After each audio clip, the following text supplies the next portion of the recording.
pero el metabolismo también está disminuido. En cambio, en el hipertiroideo está incrementado. Están todo el tiempo con hambre, todo el tiempo comiendo. No se olviden que en el hipertiroideo hay también un hipermetabolismo. Es por eso que ahí es la diferencia. Hipometabolismo, por eso el apetito está disminuido también, y el hipermetabolismo en el hipertiroideo, donde hay tendencia a aumentar de apetito y, por el contrario, bajar de peso.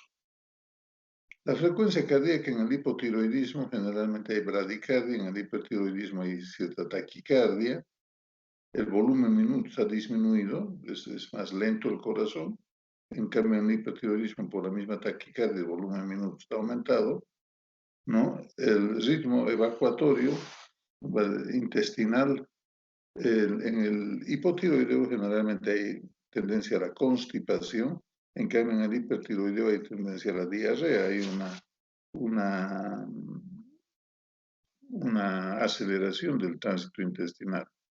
Los reflejos están en el hipotiroideo, generalmente es hiporrefléxico, en cambio el hipertiroideo es hiperrefléxico, ¿no? Y la fonación es también diferente. En el hipotiroideo es una voz gangosa, gruesa, áspera.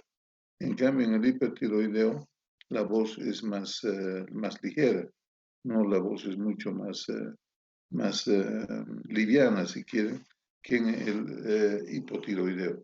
Entonces, son diferencias bien marcadas entre uno y otro. Lógicamente que ahora pensemos qué complicaciones nos va a llevar toda esta situación. Hay complicaciones tanto maternas como complicaciones fetales, ¿no?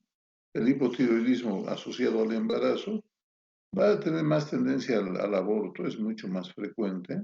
La preeclampsia también va asociada más frecuentemente al hipotiroidismo. Las hemorragias postparto, el desprendimiento prematuro de placenta y la anemia son frecuentemente asociadas al hipertiroidismo. Y lógicamente no podemos hablar solamente de la madre sin tener en cuenta al feto.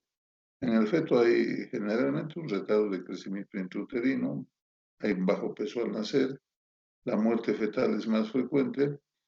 Algo que es importante y que hay que evitar a todo trance es esto, el retraso mental, o llegar incluso al cretinismo, ¿no? Que es irreversible y está asociado al hipotiroidismo. El sufrimiento fetal también es mucho más frecuente en madres hipotiroideas que en madres con una tiroides normal. Entonces, tiene repercusiones tanto maternas como fetales considerables. ¿Cómo vamos a hacer el cribado de la función tiroidea durante la gestación? ¿No es cierto? Entonces, hay ciertas, no podemos hacer a todo el mundo hormonas tiroideas. Realmente habría que ver que eso es realmente lo ideal, pero no siempre se puede. Si bien el cribado debería ser a toda gestante que esté embarazada, pero hay que escoger en algunas circunstancias a quienes hay que hacer el cribado. Y lógicamente en todo ese cribado se tiene todo acá un listado de historia personal o familiar, de disfunción o cirugía tiroidea previa, la edad mayor a 30 años, síntomas de disfunción tiroidea o presencia de bocio, ¿no? Entonces habrá que siempre hacer un examen clínico. Anticuerpos antiperoxidasa positivos, ¿no? Esto es importante. La diabetes mellitus tipo 1 u otras enfermedades autoinmunes asociadas, la historia de aborto o parto pretérmino, historia de radiación en cabeza y cuello, ¿no? Esto también es importante, no se olviden que la radiación, sobre todo en las mamografías, hay que tener cuidado de proteger siempre la tiroides, ¿no? Porque es bastante sensible a la radiación y puede quedar con disfunción posterior, ¿no? Entonces acá también obesidad mórbida, ¿no? Las obesidades con un índice de masa corporal por encima de 30, 35, hay que hacerles el cribado para ver si la tiroides está funcionalmente normal o está con un hipotiroidismo. Generalmente la obesidad va asociada a un hipotiroidismo. Si está recibiendo un tratamiento con amiodarona, litio o administración reciente de algún contraste iodado, ¿no? Entonces van a alterar estas drogas la función tiroidea. Entonces puede haber ya una alteración secundaria al uso de estos productos. Si hay infertilidad, generalmente las mujeres hipotiroideas les cuesta embarazarse, pero una vez que se embarazan también hay que ir controlando que no hagan ninguna otra patología asociada.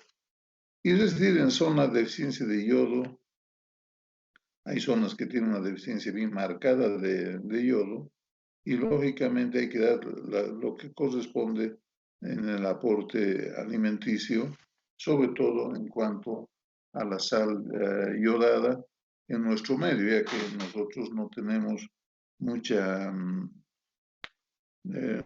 acceso a los alimentos de mar, ¿no? Entonces, ¿en quiénes vamos a hacer el cribado específicamente? En todas estas pacientes que presenten algunos de estos factores de riesgo. Les vuelvo a decir, lo ideal sería hacer a toda mujer que se embarace, pero no siempre es posible, por razones, qué sé yo, económicas, de laboratorio, qué sé yo. Pero mínimamente a las que presenten algunos de estos factores de riesgo, hay que hacer.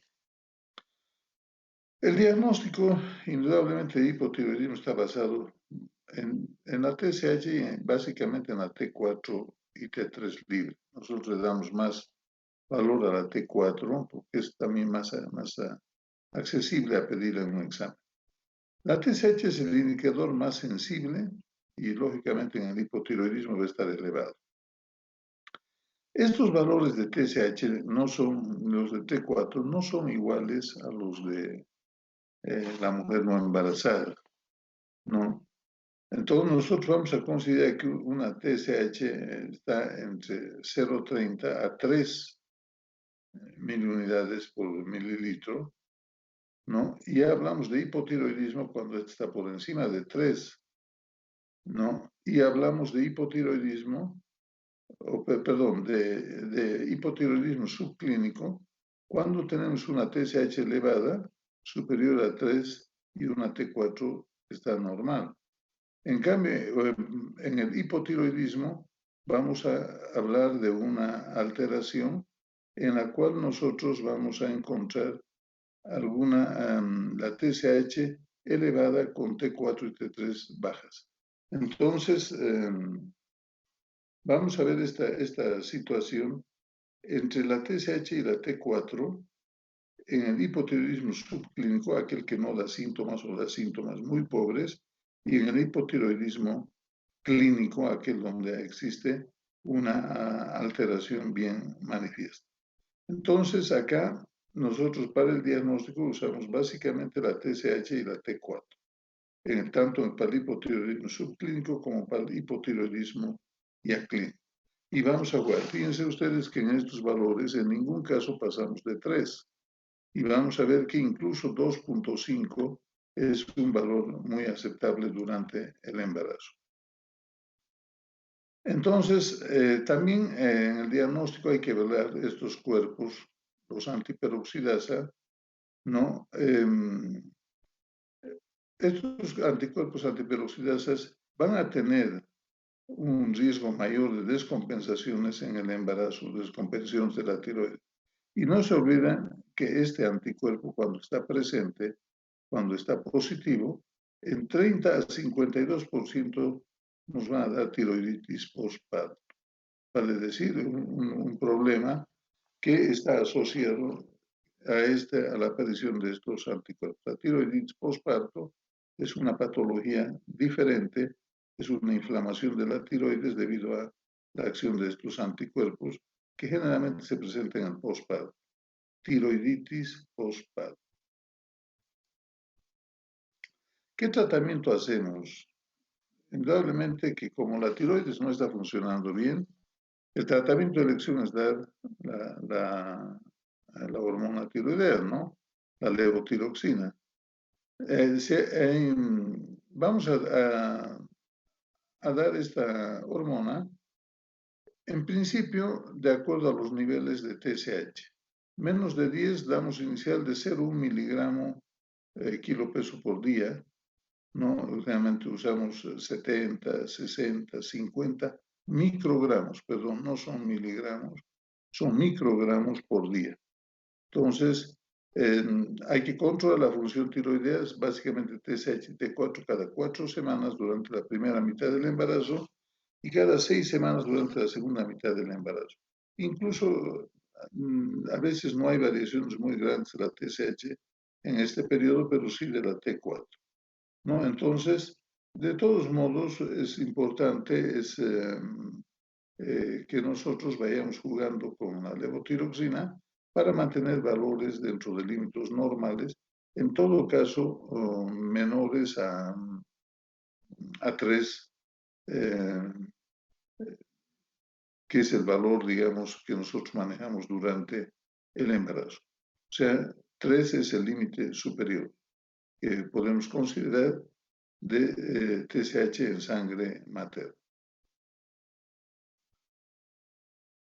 El suplemento de yodo en la embarazada es recomendado, no debe pasar también de 150 microgramos por día, mientras que el recomendado por la OMS nos da en lugares de déficit marcado que no deben ser superiores de 200 microgramos por día. O sea, esto es una dieta, digamos, en una zona donde existe relativo acceso a productos que puedan aportar yodo. En lugares donde hay carencia de yodo, sí hay que aumentar un poco a 200 microgramos por día. Fíjense ustedes el hecho de que una mujer esté con hipotiroidismo congénito o que el niño nazca con hipotiroidismo congénito, nos va a dar algunas pautas, ¿no? Una ictericia persistente, de pronto estos niños no están haciendo ningún problema de hemólisis, pero sí tienen una ictericia persistente fisiológica, el llanto es ronco, áspero, hay tendencia al estreñimiento, ¿no? Hay somnolencia, todo el tiempo están durmiendo, ¿no? Hay que despertarlos para que... Y lo que caracteriza, ustedes pueden ver la macroglosia, una lengua grande que prácticamente es como si estuviera ocupando toda la cavidad bucal. Para estos niños generalmente, bueno, actualmente, no generalmente, actualmente se hace tamizaje postnatal con sangre del talón de estos niños, donde se toma una muestra, un pequeño pinchazo, una micromuestra, y se hace el tamizaje de TSH, ¿no? Entonces, para dar un tratamiento oportuno a los niños que presenten hipotiroidismo. Pero ya cuando el hipotiroidismo está instaurado en los niños, este cuadro es prácticamente del hipotiroidismo congénito, es irreversible. Bien, vamos a hablar un poco del hipertiroidismo para ir cambiando de tema. El hipertiroidismo, ustedes, es todo lo contrario del hipotiroidismo. Es un aumento de la función tiroidea, lógicamente que va a aumentar la hormona circulante y va a traer problemas paralelos a este aumento de la hormona tiroidea. Y un cuadro ya grave es la tirotoxicosis, que hace relación a cambios bioquímicos que van a resultar del aumento de esta hormona, un impacto considerable y a veces con riesgo de muerte, ¿no? O sea, el exceso, una tirotoxicosis puede llevar a la muerte a una mujer, sobre todo por alteraciones cardíacas, por arritmias, por trastornos cardíacos muy severos que pueden causar la muerte de la paciente.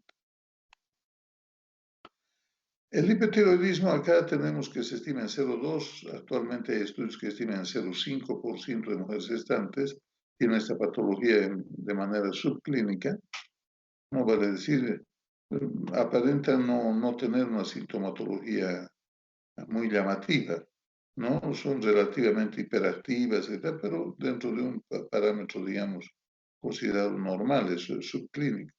Ya cuando nosotros hacemos el tamizaje, vamos a ver que la TSH está casi cero, ¿no? O sea, está muy disminuida en estas mujeres. La prevalencia aumenta con la tercera y cuarta década de la vida y lógicamente va a influir también esta patología en la embarazada con la tirotoxicosis fetal, que se presenta en 1% de las madres que tienen hipertiroidismo. Entonces, esta patología va a entrañar el impacto no solo sobre la madre, sino también sobre el feto. Fíjense ustedes, cuando hablamos de etiología, vamos a ver que hay un hipotiroidismo primario y uno de los más, quizá el 90%, está asociado a la enfermedad de Graves o bocio difuso tóxico, ¿no? Que es en realidad un aumento de la glándula tiroides por hiperfunción en forma difusa.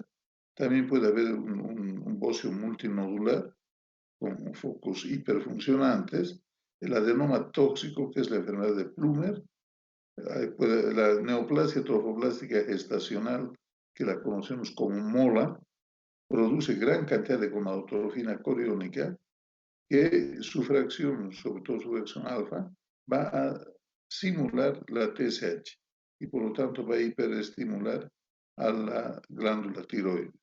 Y el hipertiroidismo neonatal que encontramos en la madre con una enfermedad de Graves, o sea, con bocio difuso tóxico, que puede ser un hipotiroidismo primario, ya nace el feto con esto, y hay el antecedente de la madre con enfermedad de Graves.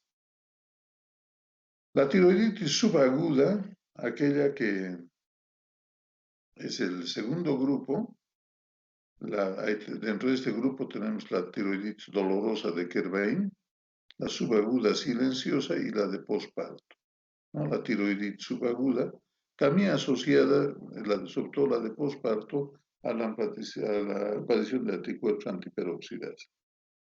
Y la enfermedad no tiroidea, algunas situaciones que pueden simular una tirotoxicosis, o un hipotiroidismo, perdón, la tirotoxicosis ficticia, ¿no? La tirotoxicosis por algunos medicamentos. Y otras causas que pueden traer también un hipertiroidismo, es el adenoma hipocérvico de TSH, resistencia hipocérea a las hormonas tiroideas, el carcinoma folicular de tiroides y algunos otros medicamentos que pueden actuar de esa misma manera. Entonces, como ven, la etiología de la tiroides, si bien el 90% está asociado a la enfermedad de Graves, pero pueden haber también otras situaciones. Nódulos, adenoma, es asociada a mola, ¿no? En fin, una serie de situaciones que van a determinar que la glándula empiece a funcionar en forma alterna y en forma, digamos, irregular. Ahí, perdón, nos salimos, voy a volver a esto, no sé qué es lo que ha pasado. Perdón.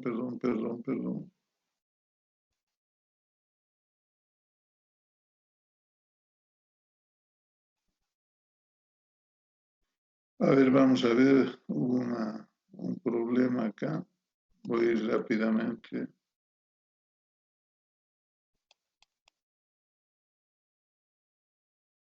Bueno, voy a ir rápidamente hasta donde nos quedamos, por favor.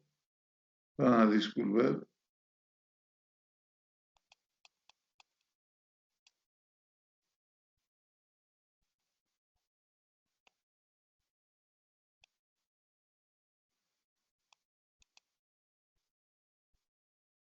Ya vamos llegando un ratito.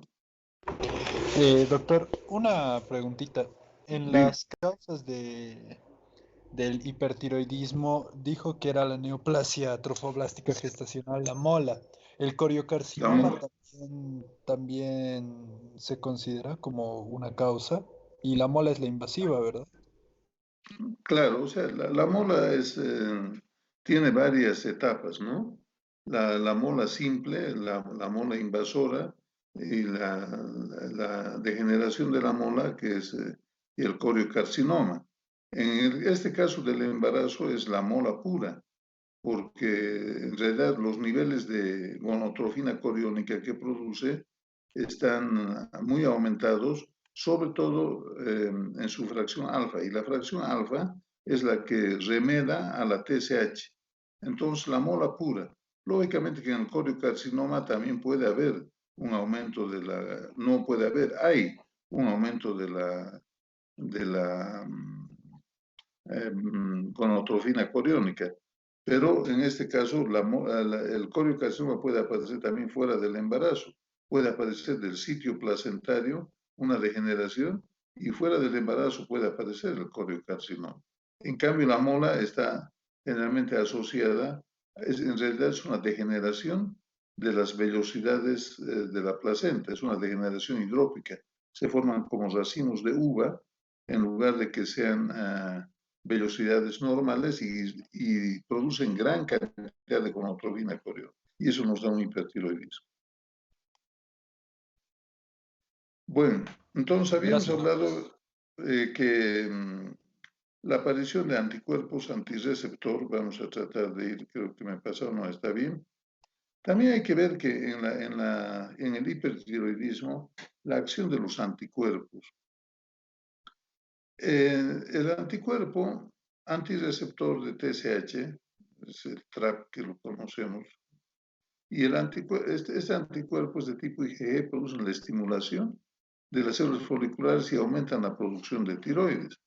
Este anticuerpo por eso se llama anticuerpo antirreceptor de TSH, o sea, prácticamente la bloquea la TSH y la tiroides va a funcionar en forma indiscriminada, como se ve acá, ¿no? Está en realidad bloqueado por el receptor para TSH, está bloqueado y por el contrario, la LATS empieza a hiperestimular a la célula tiroidea y a producir gran cantidad de tiroides. Es un anticuerpo.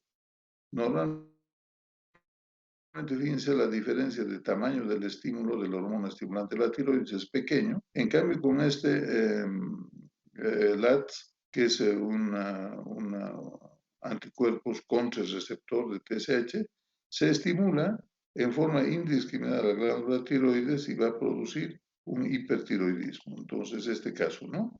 Anticuerpo antirreceptor de TSH, TSH es receptor a veces, en realidad, este es el mismo que estamos viendo acá como bloqueador, ¿no? Y que va a determinar un hiperfuncionalismo de la glándula tiroides. Entonces, el hipertiroidismo, si bien está asociado a varias patologías, pero se presentan tres signos clásicos que son el bocio difuso, ¿no? El crecimiento de la glándula tiroides en forma difusa, la oftalmía tiroidea, que vemos el exoftalmos, ¿no? Hasta hay úlceras de córnea por la obstrucción, y la dermopatía tiroidea, ¿no? La piel que empieza a tener alteraciones ya de tipo trófico por esta asociación con el hipertiroidismo. Los síntomas, ya hemos visto en gran medida al hablar la comparación con el hipotiroidismo, pero vamos a repasar. El nerviosismo puede haber temblor o ambos, puede haber pérdida de peso, ¿no? A pesar de que hay un aumento del apetito, comen todo, pero no aumentan de peso. ¿Por qué? Porque tienen un hipermetabolismo. O sea, el organismo necesita comer para quemar ese producto y lógicamente todo lo quema porque hay un aumento de la hormona tiroidea y no aumentan de peso. Palpitaciones muy frecuentes, se quejan aparte de taquicardia, de palpitaciones que a veces son realmente visibles en el precordio. Intolerancia al calor es muy marcada, no toleran la mínima ropa, ya, también hay sudoración. La habilidad emocional, son personas que que no responden ante, digamos, un estrés, un estímulo fuerte. Si aparentemente son muy hiperactivas, muy locuaces, muy habladoras, etcétera, pero ante el estrés su respuesta está muy limitada. Hay debilidad muscular, sobre todo del tipo proximal, no tienen fuerza, hay casi una disminución de la masa muscular y hay debilidad aparte, no hay la fuerza que aparenta. Taquicardia o fibrilación auricular puede existir, sobre todo cuando hay la tirotoxicosis. Esto puede matar a la persona. Hay un ensanchamiento del pulso y con un aumento de la presión sistólica y una disminución de la sistólica muy manifiesta. O sea, digamos que hay cifras tensionales demasiado separadas, no con una diferencia de cuarto, quinto ruido. A veces uno sigue tomando la presión y están muy distantes unas de otras. Recorrido hiperdinámico y lógicamente si uno acentuada si hacemos un electro. Piel tibia, suave y húmeda. Bueno, el temblor ya habíamos hablado. Debilidad de músculos y el crecimiento anormal de la tiroides, ¿no? Entonces, acá vamos a percibir que estos sujetos van a tener por lo general un bocio difuso. ¿Cuándo vamos a sospechar un hipertiroidismo que está entrando en una descompensación? Hemos dicho que hay un subclínico donde las manifestaciones son muy pobres, ¿no? Apenas perceptibles. En cambio, ya en el hipertiroidismo clínico se sospecha cuando hay pulso mayor a 100 latidos o hay alteraciones en la frecuencia. Miopatía proximal, no hay fuerza, no pueden tener, a veces alzar un pequeño peso que para cualquier serie normal les cuesta. El mixedema pretibial, hay edema en la parte de la pierna, en la parte anterior de la pierna. La osteoporosis es muy manifiesta, el hipocratismo digital, ¿no? La alteración a nivel de los dedos, ¿no? La elongación de los dedos con signos de alteración a nivel de uñas y demás cuestión. Una presión diferencial, lo que les decía, tensión arterial sistólica y diastólica, con una diferencia de mayor a 50 milímetros de mercurio. La frecuencia del pulso anormalmente elevada durante el sueño. Normalmente el pulso durante el sueño tiende a disminuir. La frecuencia cardíaca tiende a disminuir, a veces a 50, 60. No estamos en situaciones basales en el sueño. Y lógicamente que en estos sujetos no existe eso, más bien el pulso está anormalmente elevado, ¿no?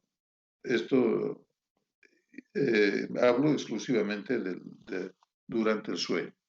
La tiroidomegalia, agrandamiento de la tiroides en forma generalmente difusa, vemos un cuello abultado en la parte anterior.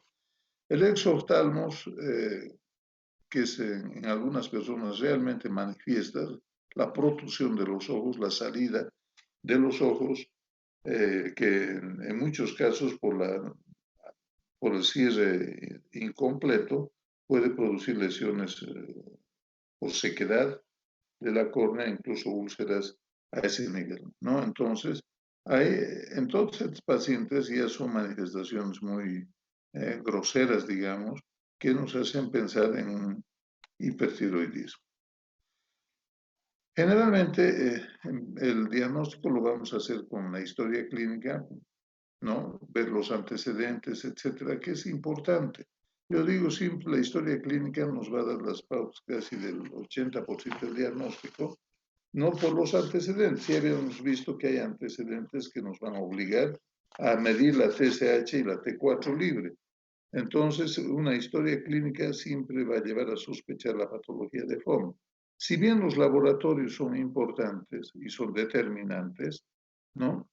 Hay que basarnos básicamente en la TSH y en la T4 libre. la TSH en el hipertiroidismo está disminuida o suprimida, y la T4 y la T3 están aumentadas. Entonces, aquí también hay que diferenciar el hipertiroidismo clínico con el hipertiroidismo subclínico, ¿no? Donde es incipiente, hay ausencia de síntomas y el laboratorio es lo que nos va a ayudar. TSH disminuida, T4 y T3 están normales en esta situación de hipertiroidismo subclínico. También ya, si nos encontramos ante un bocio, etcétera, se puede hacer ecografía, se puede hacer cintigramas, etcétera, para ver si no hay nódulos dentro de la misma glándula tiroides. Y lógicamente hay que trabajar todo esto con el endocrinólogo para una mejor valoración de la paciente. Los anticuerpos antitiroideos, ya habíamos hablado, que están asociados a un hipertiroidismo. Básicamente los anticuerpos contra el receptor de TSH, el TRAP, y los anticuerpos antiperoxidasa también son muy importantes, y los anticuerpos antiperoxidasa, se van a relacionar con una patología postparto que es la tiroiditis postparto, ¿no? Entonces aquí la presencia de este anticuerpo nos debe alertar sobre la posibilidad de que la paciente haga una tiroiditis postparto. Ya vamos a ver después en qué consiste esta tiroiditis postparto. Entonces es muy importante que nosotros tomemos en cuenta estos anticuerpos. El contrarreceptor nos va a dar un hipertiroidismo muy manifiesto y el anticuerpo antiperoxidasa o anticromosomal nos va a dar la posibilidad de una tiroiditis postparto. Existen otros anticuerpos, uno de los más importantes, el anticuerpo antitiroglobulina, que también es predictor de alteración tiroidea a largo plazo. Entonces, hay que ver que estos anticuerpos tienen la posibilidad también de pasar al feto, ¿no? Y traernos trastornos a nivel de la tiroides fetal. Entonces, acá, la presencia de estos anticuerpos, cuando están en títulos demasiado altos, van a también tener un impacto negativo contra la tiroides del feto. Entonces, les vuelvo al cuadro que habíamos visto, ¿no? Que ya lo conocen, y vamos a ver que los anticuerpos contra el receptor, les había dicho que pueden pasar al feto y producir un hipertiroidismo fetal o neonatal en gestaciones actuales o en anteriores. Entonces, hay que ver esta posibilidad. Si el niño han tenido ya un niño previo, un embarazo previo con hipertiroidismo fetal o neonatal, hay que investigar este anticuerpo, el antirreceptor. En una enfermedad grave se activa con terapia antitiroidea, ¿no? Si a pesar de la terapia antitiroidea existe una enfermedad de graves, hay que investigar este anticuerpo, ¿no? Y vean ustedes cuando esté presente después de la ablación o remisión, si hay taquicardia, retardo de crecimiento, bocio fetal, etcétera, hay que ver que estos anticuerpos no le han pasado al feto y estén presentes y le traigan un hipertiroidismo neonatal. Muchas veces el tratamiento que hacemos, ¿a qué se refiere esta última parte? Ustedes dirán, pero si la madre se le echa una ablación, resulta que en muchos casos el único tratamiento efectivo para el hipertiroidismo es retirar la tiroides, parcial o totalmente. Pero también esto hay que ver que los anticuerpos ya han podido pasar al feto y traernos taquicardia o retardo de crecimiento o bocio fetal. Esos anticuerpos ya pasaron, aunque se retiró la tiroides, los anticuerpos ya pasaron y tuvieron su efecto sobre el feto. Entonces, por eso es tan importante ver el antecedente. El antecedente. Si hubo hipertiroidismo fetal o neonatal en gestiones anteriores, el riesgo para el feto actual es también grande. Esto es importante que nosotros recordemos porque es un anticuerpo antirreceptor que va a determinar muchas alteraciones. Entonces, el tratamiento, el objetivo terapéutico vamos a buscar nosotros normalizar el estado metabólico en el menor tiempo posible para prevenir las complicaciones maternas y evitar el hipo y el hipertiroidismo neonatal, básicamente. ¿No es cierto? En cualquiera de las dos patologías, cada una, tanto el hiper como el hipo, van a tener su impacto sobre el feto. Y lógicamente que nosotros lo que vamos a buscar es prevenir esta situación. El tratamiento básicamente usamos el propiltiuracilo, es el que más encontramos en nuestro medio, una dosis de carga de 150 miligramos cada 8 horas. Podemos aumentar esta dosis, no hay problema, ¿no? Pero siempre controlando también que no se vaya a producir un hipotiroidismo en el feto, porque va a pasar también al feto. El metamisol, 20 miligramos 2 veces al día, estos son bloqueantes de la peroxidasa y lógicamente que van a hacer que el hipertiroidismo se vaya apaciguando, si quieren, o vaya disminuyendo. Muchas veces hay que usar dosis muy altas de estos productos. Entonces hay que ver también los efectos secundarios que vayan a tener sobre el feto, ¿no? Entonces, si bien la dosis se puede aumentar de acuerdo a la respuesta, siempre hay que valorar el riesgo-beneficio que se tiene con estos productos. Ya vamos a ver cuando hablemos de hipertiroidismo postparto, el impacto que pueden tener. Por de pronto, Doctor, nada más ver que el propiltiuracil y el metamisol son las drogas que utilizamos. Cuando usamos estos medicamentos, vamos a ver que lógicamente hay un aumento de peso de la paciente, disminución de la frecuencia cardíaca, signos que son signos de buena respuesta. Si un hipertiroideo empieza a aumentar de peso y hay disminución de la frecuencia cardíaca, quiere decir que estas drogas antitiroideas están teniendo su efecto. La disminución de la T4 libre es más confiable que la TSH y T3, ¿no? La TSH y T3 son más tardías en sus cambios, en cambio la T4 libre es más rápido. ¿Qué efectos secundarios, a grosso modo, pueden tener estas drogas? Eritema cutáneo, artralgias, fiebre, náuseas, un sabor metálico y prurito, que no son terribles, pero a veces son muy molestos en las pacientes que están usando este producto. En otros casos, como les decía, hay que hacer tratamiento, la cirugía por tratamiento ineficaz del bocio.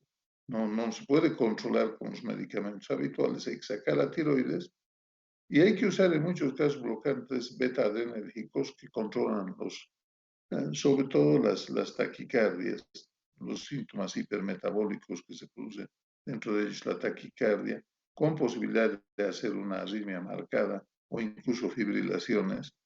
Los ioduros no se usan durante el embarazo porque van a alterar también, van a producir bocio fetal, ¿no? Y el tratamiento con yodo 131, que es radioactivo, está también totalmente contraindicado durante la gestación. Estos son parámetros groseros, grandes, nada más para tener una idea de lo que utilizamos. Ya quizá vamos a ir en tiroiditis postpartum en la próxima clase a concluir y hablar de este tema. Bueno, muchísimas gracias. Si hay alguna pregunta, algo que les pueda aclarar, estamos sobre la hora. Adelante, los doctor, escucho. ¿Sí? una preguntita. ¿Los fármacos como el propiltiuracilo y el metamisol se pueden utilizar también para controlar los efectos en el feto? O sea, por ejemplo, si el feto ya tiene un bocio fetal, ya han pasado los anticuerpos, ¿serían de ayuda estos fármacos para el feto? O sea, para el feto cuando nace hay que hacerle una valoración realmente de la tiroides y ver los anticuerpos. Se pueden usar, pero estos van a tener un efecto transitorio. No van a tener un efecto transitorio que hay que ir evaluando conforme va creciendo el feto, ¿no? No son, digamos, un tratamiento para el feto de por vida. Hay que ver, en muchos casos, incluso cuando son precozmente, hay que pues se puede usar el yodo 131, se puede usar algunas sustancias radioactivas, etcétera, para disminuir la función de la tiroides. Pero en ningún caso, digamos, es un tratamiento in útero o un tratamiento del neonato a largo plazo. Ya, tiene que ser después del nacimiento. Sí, o sea, la tiroiditis la vamos a, o el hipertiroidismo lo vamos a hacer después, ¿no? Por eso tiene acción sobre el feto. Si el feto no tiene un hipertiroidismo y está con una tiroides normal, le puede llevar más bien a un hipotiroidismo, ¿no? Porque anula prácticamente la función de la glándula tiroidea, ¿no? Por eso es que les decía que la dosis que se usa hay que tener siempre presente que puede tener un impacto sobre el feto, anular su tiroides y llevarlo a un hipotiroidismo. Gracias, ¿Estamos? doctor. Bueno, gracias a ustedes. Nos vemos, Dios mediante el... Sí, sí, dime. ¿Este tema va a entrar para el segundo parcial o entra dentro del primer parcial? No, no, no, es del segundo parcial. El primer parcial ya está hecho, ¿no? Hasta los 4 temas que habíamos dicho, Ay, ¿no? Este gracias, entra doctor. en el segundo, ¿ya? Bueno, que tengan buen día. Hasta luego. Hasta luego, doctor.